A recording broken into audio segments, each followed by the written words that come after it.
राज्यात काल पहिल्या टप्प्यात पूर्व विदर्भातील 5 लोकसभा मतदारसंघाचं मतदान पार पडले। यावेळी नागपूरच्या कळमना मार्केटमध्ये तयार करण्यात आलेल्या स्ट्रॉंग रूममध्ये ईव्हीएम मशीन ठेवण्यात आलं।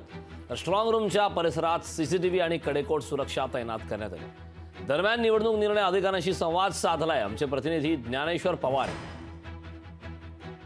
काल 5 लोकसभा निवडणुकीसाठी मतदान प्रक्रिया पार पडली आणि आता मतदान झाल्यानंतर ज्या ईव्हीएम मशीन आहेत ते नागपूरच्या कळमना मार्केटमध्ये जे आहे ते स्ट्रॉंग रूममध्ये आता ठेवण्यात आलेलं आहे। नागपूर आणि रामटेक या दोन्ही मतदारसंघातील ईव्हीएम मशीन जे आहे ते नागपूरच्या कळमना मार्केट येथे स्ट्रॉंग रूम तयार करण्यात त्या ठिकाणी ठेवण्यात आले। आपल्या स्वतः निवडणूक निर्णायक अधिकाऱ्याचा जिल्हाधिकारी डॉक्टर इपन टनकर सर आहे। सर काय सांगाल सर, या ठिकाणी स्ट्रॉंग रूममध्ये आता ईव्हीएम ठेवण्यात आले? काल इलेक्शन वोटिंग झाल्यावर आणि येणाऱ्या 4 जूनपर्यंत जेव्हा वोटिंग होईल तोपर्यंत जवळपास आपण 10 ते 11 हजार मशीन्स या ठिकाणी दोन्ही मतदारसंघाचे आपण ठेवणार आहे।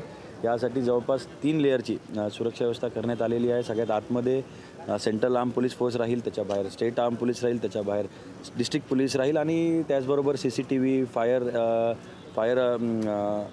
कंट्रोलचं अरेंजमेंट, त्याबरोबर अधिकाऱ्यांच्या आम्ही ड्युट्या इथे लावणार आहे। त्या राईट फ्रॉम कलेक्ट माझ्यापासून तर SDM पासून ARO सगळे पोलीस त्यांची ड्युट्या A इथे लागणार आहे। त्यामुळे सगळ्या जे कमिशननी ज्या चेकलिस्ट दिल्या त्या हिशोबाने सगळ्या सिक्युरिटी अरेंजमेंट इथे करण्यात आलेलं आहे। त्यामुळे इथे 4 तारखेपर्यंत या ठिकाणी सेफली आपल्याला ईव्हीएम ठेवण्यात येणार आहे। खूप खूप धन्यवाद। आपण पाहू शकतो की कळमना मार्केटमध्ये जे आहे ते स्ट्रॉंग रूम जो आहे तो सध्याला या ठिकाणी तयार करण्यात आले आहे। सगळ्या ईव्हीएम मशीन जे आहेत ते नागपूर आणि रामटेक या दोन्ही लोकसभा मतदारसंघातील ईव्हीएम मशीन या ठिकाणी आता आणण्यात आलेलं आहे। एकूणच आता मतमोजणी जोपर्यंत होणार नाही तोपर्यंत या दोन्ही मतदारसंघातील ईव्हीएम मशीन जे आहे ते या स्ट्रॉंग रूममध्ये या ठिकाणी असणार आहे।